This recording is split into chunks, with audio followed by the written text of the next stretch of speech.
আসসালামু আলাইকুম এসএসসি শিক্ষার্থীবৃন্দ। আজকে আমরা বাংলা প্রথম পত্রে 100% কমনের জন্য আমরা প্রায় 8টা গদ্য এবং 8টা পদ্য নিয়ে তোমাদের সামনে হাজির হয়েছি। তোমাদের যে 10 তারিখে যে পরীক্ষাটা, সেই পরীক্ষা থেকে স্যার পুরো 100% কমন পাবেন আপনারা 8টা গদ্য এবং 8টা পদ্য পড়লে।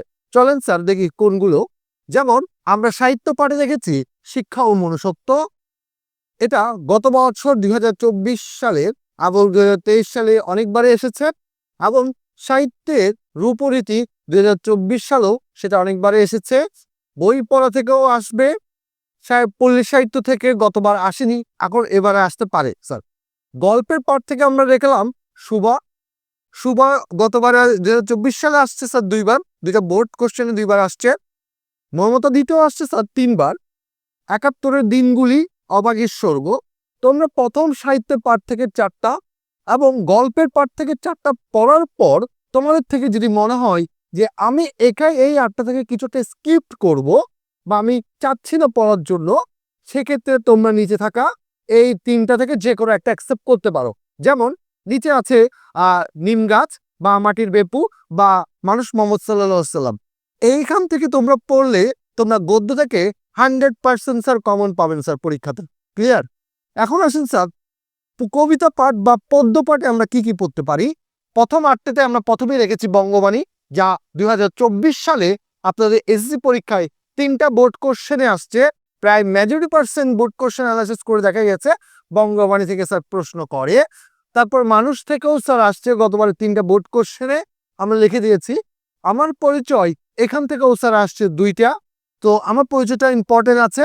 জীবন সঙ্গীটাও স্যার ইম্পর্টেন্ট, ওখান থেকে এসেছে স্যার 3বার বিভিন্ন বোর্ড কোশ্চেনে। এই দিন সেই মাঠ, সেখান থেকেও স্যার এটা গতবার আসেনি, এবার আসতে পারে স্যার 100%। এবার আসতে পারে। খুব ছোট একটা কবিতা, ঠিক আছে, ওখান থেকে স্যার একটা সৃজনশীল আসতে পারে। সাহসী জননী, সাহসী জননী বাংলা, এখান থেকে স্যার আপনি 3টা পাবেন স্যার। 3টা বোর্ড কোশ্চেনে আসছিল এর আগে, সরি, এইবারও স্যার থাকবে। ক্লিয়ার? পল্লী জননী, কপোতক্ষ নদ। কপোতক্ষ নদটা মাইকেল মধুসূদন দত্তের, তো ওটা অনেকটা ইম্পর্টেন্ট স্যার। ঠিক আছে, ভালো করে পড়বেন। আপনারা যদি এই 8টা থেকে কোনো কিছু একটা স্কিপ করতে চান, তাহলে আপনারা এক্সট্রা হিসেবে পড়তে পারেন তোমাকে পাওয়ার জন্য হে স্বাধীনতা। আরেকটা আপনারা পড়তে পারেন রানার। রানারটা গতবারে 2বার আসছে, সো এবারও আসার পসিবিলিটি খুবই বেশি স্যার। ঠিক আছে, এই হচ্ছে বাংলা। আপনাদের টোটালি 15টা ছিল, ওখান থেকে আমরা কাটছাট করে 8টা নিয়ে আসছি। এই 8টা থেকেই স্যার আপনাদের এসএসসি পরীক্ষাতে প্রশ্ন করা হবে। সো আমি রিকোয়েস্ট করব আপনাদেরকে, এখনো যারা হেলাফেলা করে দিন কাটাচ্ছেন, তারা বেস্ট একটা প্রিপারেশন দেন এগুলোর মধ্যে। স্যার প্রিপারেশন কিভাবে নেবেন? প্রথমে বোর্ড বইটা ভালো করে পড়বেন, তারপরে হচ্ছে যে গাইডে যেগুলো ক খ আছে ওগুলো ভালো করে পড়বেন, প্রিভিয়াস বোর্ড কোশ্চেন, তারপর আপনার টেস্ট পেপার হাতে নেবেন।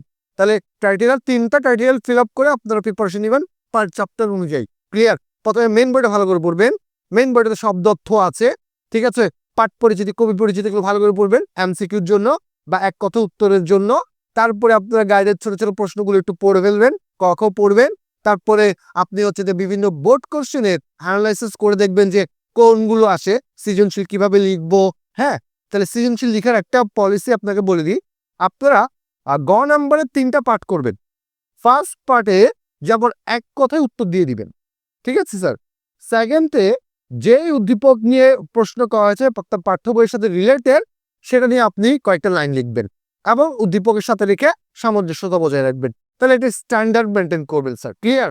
তাহলে যেমন আমি একটা উদ্দীপক বলে দিই আপনাদেরকে, মানে প্রিপারেশনটা কিভাবে নেবেন।